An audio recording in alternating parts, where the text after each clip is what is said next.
இந்த சேனலை இன்னும் நீங்கள் சப்ஸ்கிரைப் பண்ணலைன்னா சப்ஸ்கிரைப் பண்ணிக்கங்க. அதோட அந்த பெல் பட்டனையும் கிளிக் பண்ணிக்கங்க. வணக்கம், நான் ஆதி. நம்ம இந்த வீடியோவில் தேவையில்லாமல் இந்த யூடியூபர்ஸ், அதாவது பிகினர் யூடியூபர்ஸ்லாம் என்ன பண்ணுவாங்க அப்படின்னா, தேவையில்லாத வீடியோஸ்லாம் அப்லோட் பண்ணிவிடுவாங்க. அந்த வீடியோவை எப்படி டெலீட் பண்ணுறது அப்படின்னு தெரியாமல் நிறைய பேர் இருப்பாங்க. அப்புறம் அந்த வீடியோ அப்லோட் பண்ண வீடியோவில் சின்ன சின்ன கரெக்ஷன் எப்படி பண்ணுறது அப்படிங்கிறதோட தெரியாமல் இருப்பாங்க. அந்த இதுதான் நம்ம பார்க்க போகிறோம். யூடியூப் ஸ்டுடியோ ஆப்பை ஓப்பன் பண்ணிக்கங்க. YT ஸ்டுடியோ ஆப்பை ஓப்பன் பண்ணிக்கங்க. என்ன வீடியோவை நீங்கள் டெலீட் பண்ணணும் அப்படின்னு விரும்புகிறீங்களோ அந்த வீடியோவை சூஸ் பண்ணிக்கங்க. சூஸ் பண்ணிங்க அப்படின்னா அதில் வியூ மோர்னு ஒரு ஆப்ஷன் கொடுங்க.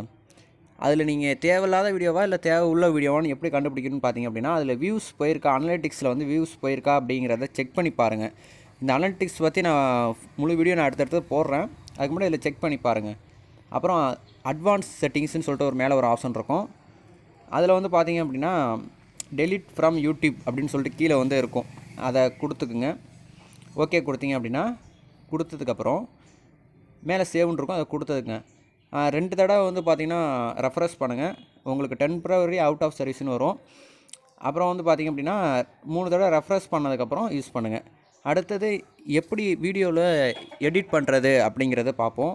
என்ன வீடியோவை நீங்கள் எடிட் பண்ணணும் ஆசைப்பட்றீங்களோ அதை சூஸ் பண்ணுங்கள். அதுக்கு மேலே அந்த பென்சில் மார்க் இருக்கும், அதை கிளிக் பண்ணிக்கங்க. இதில் என்னென்னலாம் எடிட் பண்ணலாம் அப்படின்னு பார்த்தீங்க அப்படின்னா, கேட்டகரி தப்பாக கொடுத்துருப்பீங்க. அப்புறம் இது குழந்தைங்க பார்க்குறதா அப்படிங்கிறத தப்பாக கொடுத்துருப்பீங்க, அது கொடுக்காமே இருந்திருப்பீங்க. அப்புறம் வந்து பார்த்திங்க அப்படின்னா கீழே அந்த அலோ எம்பாய்டரிங் அதெல்லாம் நீங்கள் எதுவும் கொடுக்காமல் இருந்திருக்கலாம். சின்ன சின்ன கரெக்ஷன்லாம் வந்து பார்த்திங்க அப்படின்னா ஃபஸ்ட் டைம் தான் பண்ணணும்னு இல்லை, அடுத்தடுத்ததும் பண்ணிக்கலாம். இது வந்து பார்த்திங்க அப்படின்னா அதிகபட்சமாக 6 ஹவர்ஸில் வந்து பார்த்திங்கன்னா நீங்கள் எடிட் பண்ணதை வந்து அப்டேட் ஆகிடும். அப்புறம் இதையும் வந்து ஒரு பார்த்திங்கன்னா ஒரு 3 டைம் ரெஃப்ரெஷ் பண்ணுங்கள். ஓகேவா, ரெஃப்ரெஷ் பண்ணிக்கங்க. டைட்டில் வேணுனாலும் நீங்கள் சேஞ்ச் பண்ணிக்கலாம். இது வந்து ஒரு நண்பர், நம்ம யூடியூபர் நண்பரோட சேனலு. அவர் சும்மா எடிட் பண்ணுறதுக்காக கேட்டிருந்தேன், அவங்களோட லிங்க்கை கேட்டிருந்தேன். ஓகே ப்ரோ, நான் யூஸ் பண்ணுறதில்ல, நீங்கள் தான் என்னோடய சேனலில் வேணால் வீடியோ எடுத்துக்கங்க அப்படின்னு சொன்னாங்க. ஸோ அதுக்காக தான் இது பண்ணேன். இப்போ எப்படி டெலீட் பண்ணுறது, எப்படி எடிட் பண்ணுறது அப்படிங்கிற விஷயம் உங்களுக்கு தெரிஞ்சிருக்கும். இந்த வீடியோ உங்களுக்கு பிடிச்சிருக்குன்னு நினைக்கிறேன். அடுத்த வீடியோ ஒரு நல்ல வீடியோவாக இருக்கும். அடுத்த வீடியோ என்ன வீடியோவான்னு பார்த்தீங்க அப்படின்னா, யூடியூப்பில் லோகோ மற்றும் சேனல் ஆர்ட் செட் செய்வது எப்படி அப்படிங்கிற வீடியோ தான் நம்ம அடுத்த வீடியோவாக பார்க்க போகிறோம்.